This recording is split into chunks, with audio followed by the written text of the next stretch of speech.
morning guys. So continue natin adventure natin sa Japan.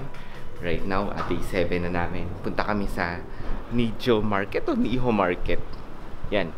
So lalakarin na namin from sa hotel namin. Couple blocks away siya. Pag ganon, siguro mga nasa 20 minutes yung lakad. And medyo tolerable yung lamig ngayon. Wala nang snow. Pero ganyan. Yan siya. Sana marami kayong makita. And magpo-food trip kami. Magpo-food trip kami ng sashimi sushi. Kasi hindi pa kami nakakakain yan sa Japan. Day 7 na namin. So, let's go! On the way sa Nijo Market, Niho Market. Basta ngayon Nijo ko siya gagamitin ha. On the way sa Nijo Market, ito, daan kami sa Sapporo TV Tower. Yan. Photoshoot muna saglit. Yes, man. Ito siya. Ayan siya.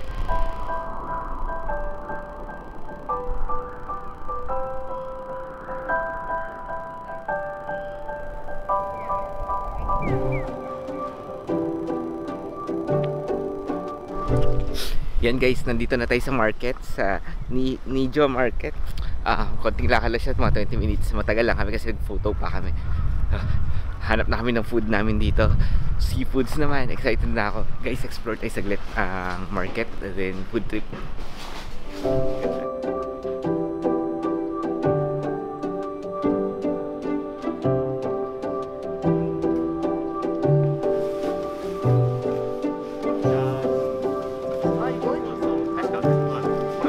Guys, nakapili na kami. Try namin to si Ohiso.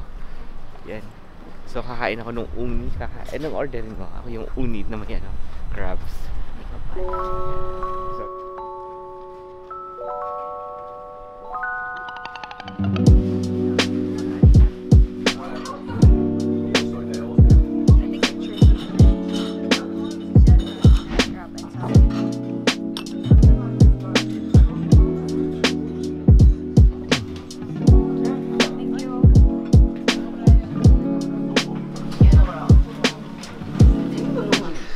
hello guys, so nakapasok na kami sa Ohisho. Nag-order na kami dalawang donburi. So mix siya ng toppings. So medyo pricey sa 1,000 plus ang order per in peso. Pero nandito sa 2,425. Yung 2,425. Ginaya ko lang order niya. Guys, dumating na yung order namin. Sa picture mo siya. Tatagyan mo isa.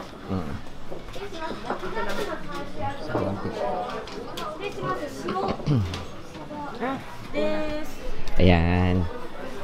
Arigato gozaimasu. Ay, dodo. Thank you. A few moments later. Tapos na kami doon sa Ohiso. Ang sarap ng experience. Medyo pricey siya pero alam mong fresh na fresh kasi katabi lang ng fish market talaga yung sinaserve nila.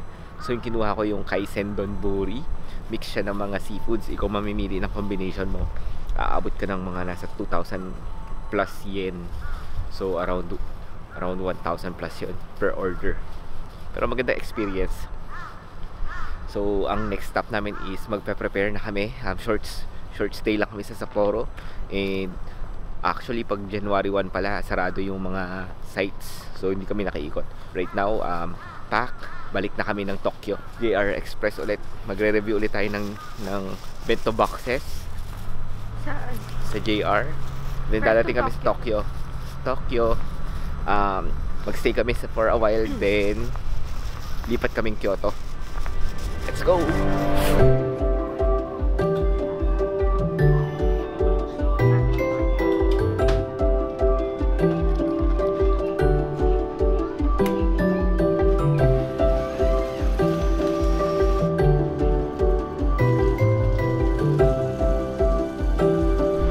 So guys, ito na yung Family Mart na coffee, iced coffee siya. Bukod dito, tatry pa tayo isa pang coffee na nakalata or bote. Yan, siya. Yan, trinay niya.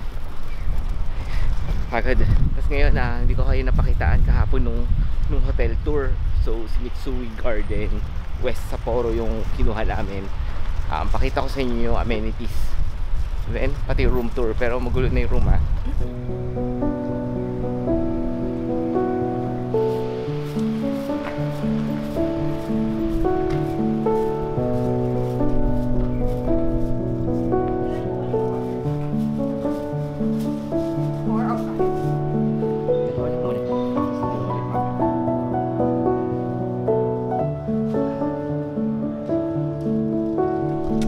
Guys, ito na yung room tour natin. Maliit lang siya kasi kahapon wala akong storage and walang battery.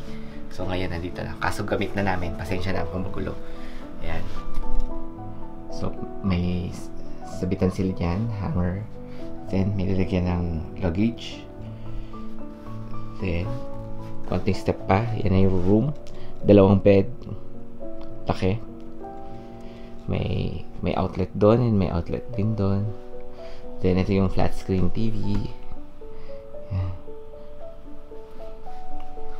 Ito yung mini sala. Medyo magulo. Daming nangyayari. Tapos ito. Yan. May isa pa dito. Ito yung ref. Actually, yan.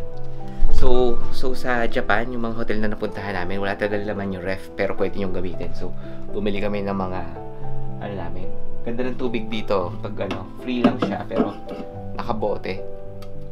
Hindi siya plastic, para siyang ganyan. So malamig siya. Then ito, lagi namin ito binibili. Importante to, vitamin C. Kasi malamig dito eh.